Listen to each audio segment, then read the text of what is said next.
নমস্কার বন্ধুরা, আজ আমি দুর্দান্ত স্বাদের একটা ডিমের রেসিপি নিয়ে হাজির হয়েছি। ডিম আমরা সকলেই কিন্তু খুব পছন্দ করি। বাড়িতে মাছ মাংস না থাকলে সেই সময় আমরা ডিমটা রান্না করে খাই। আজ আমি ডিমের একটা নতুন ধরনের রেসিপি, একটা জিনিস দিলে ডিমের যে স্বাদ অসাধারণ হয়ে যাবে, সেই রেসিপিটাই বানিয়ে দেখাবো। আপনাদের কাছে অনুরোধ রইল আমার পুরো ভিডিওটা দেখার জন্য। ডিমের এই রেসিপিটি বানাবার জন্য আমি এখানে 6টা ডিম সেদ্ধ করতে বসিয়ে দিয়েছি। এবার ডিম সেদ্ধর সময় অল্প একটু নুন দিয়ে দিতে হবে। নুনটা দিলে ডিম যখন ছাড়াবো সেদ্ধ হয়ে যাওয়ার পর, তখন খোসাটা খুব সহজেই ছাড়িয়ে আসে। নুনটা দিয়ে আমি ঠিক ডিমটাকে সেদ্ধ করে নিয়েছি। আর সেদ্ধ হয়েছে কিনা বুঝবেন কি করে?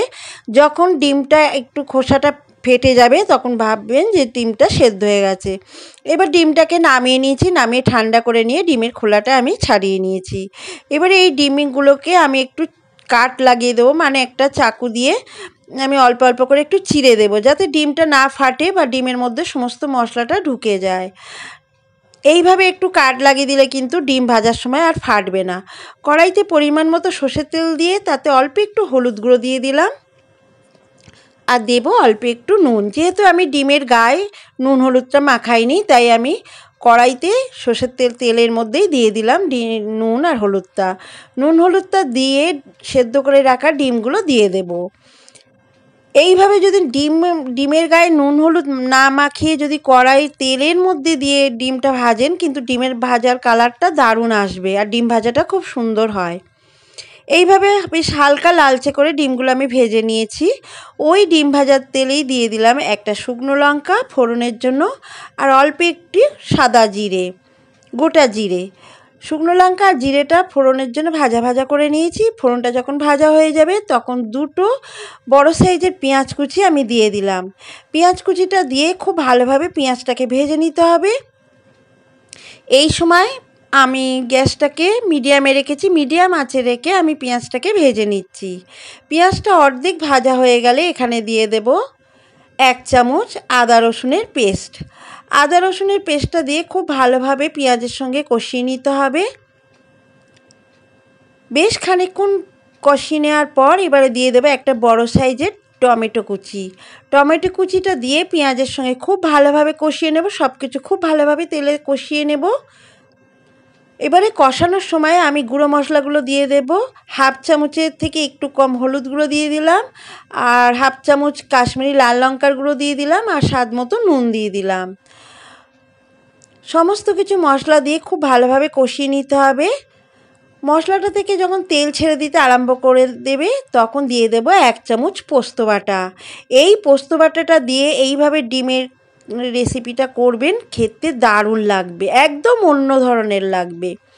পোস্ত বাটাটা দিয়ে বেশ খানিকক্ষণ কষিয়ে নিয়েছি সব কিছু। এবার সব কিছু খুব ভালোভাবে কষানো হয়ে গেলে দিয়ে দেবো অল্প একটু চিনি। চিনিটা দিলে ডিমের এই রেসিপিটা খেতেও যেমন ভালো লাগবে, আর ডিমের রেসিপির কালারটাও দারুণ আসবে। খুব ভালোভাবে কষানো হয়ে গেছে, দেখুন তেলটা ছেড়ে দিতে আরম্ভ করেছে মশলা থেকে। এবারে দিয়ে দেব গ্রেভির জন্যে জল।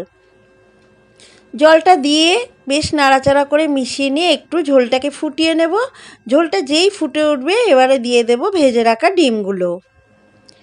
ভেজে রাখা ডিমগুলো দিয়ে দিয়েছি, দিয়ে ঝোলের সঙ্গে খুব ভালোভাবে একটু মিশিয়ে নিয়েছি। নিয়ে একটা ঢাকা দিয়ে 8 থেকে 9 মিনিট এটা রান্না করে নেব মিডিয়াম ফ্লেমে। মিডিয়াম ফ্লেমে 8 থেকে 9 মিনিট রান্না করে নিয়েছি। দেখুন গ্রেভিটা আমার বেশ ঘন হয়ে এসেছে। আর একটু গ্রেভিটাকে টেনে নেব এই রেসিপির জন্য। এতটা গ্রেভি থাকলে ভালো লাগবে না। আরও 2 মিনিট আমি রান্না করে নিয়েছি। দেখুন একদম তৈরি হয়ে গেছে আমার ডিমের নতুন ধরনের রেসিপি। এবারে নামাবার আগে দেবে একটু গরম মশলা গুঁড়ো দিয়ে দিলাম। গরম মশলা গুঁড়োটা দিয়ে খুব ভালোভাবে মিশিয়ে নেব। এইভাবে আপনারা একবার পোস্ত বাটা দিয়ে ডিমের এই কারিটা রান্না করে খেয়ে দেখুন, খেতে অসাধারণ লাগবে, আর বারবার এই ডিমের রেসিপিটা বানিয়ে খেতে ইচ্ছা করবে। এবার গ্যাসটাকে আমি অফ করে দিয়েছি। গ্যাসটাকে অফ করে দিয়ে আমি একটা পাত্রে এটাকে ঢেলে নেব। দেখুন ডিমের রেসিপিটা আমি একটা পাত্রে ঢেলে নিয়েছি পরিবেশনের জন্য। এবারে দিয়ে দেব ওপর থেকে কয়েকটা চেরা কাঁচা লঙ্কা গার্নিশের জন্য। চেরা কাঁচা লঙ্কাটা ঠিক এইভাবে দিয়ে দিতে হবে, তাহলে ডিমের এই রেসিপির ফ্লেভারটা দারুণ আসবে খাবার সময়। আমার আজকের এই ডিমের রেসিপিটা যদি ভালো লাগে তো অবশ্যই একটি লাইক করবেন। আর আপনারাও যদি বাড়িতে বানান তো খেয়ে কেমন লাগলো এইরকম ধরনের রেসিপি, তো কমেন্টসে আমাকে লিখে জানাতে ভুলবেন না। আবার ফিরে আসবো পরবর্তী একটা রেসিপি নিয়ে। আর এই রেসিপিটা অনেক বন্ধু বান্ধবদের সঙ্গে প্রচুর পরিমাণে শেয়ার করবেন। আর আমার চ্যানেলটিকে সাবস্ক্রাইব করার অনুরোধ রইল। আর ভিডিওটা দেখার জন্য সবাইকে ধন্যবাদ।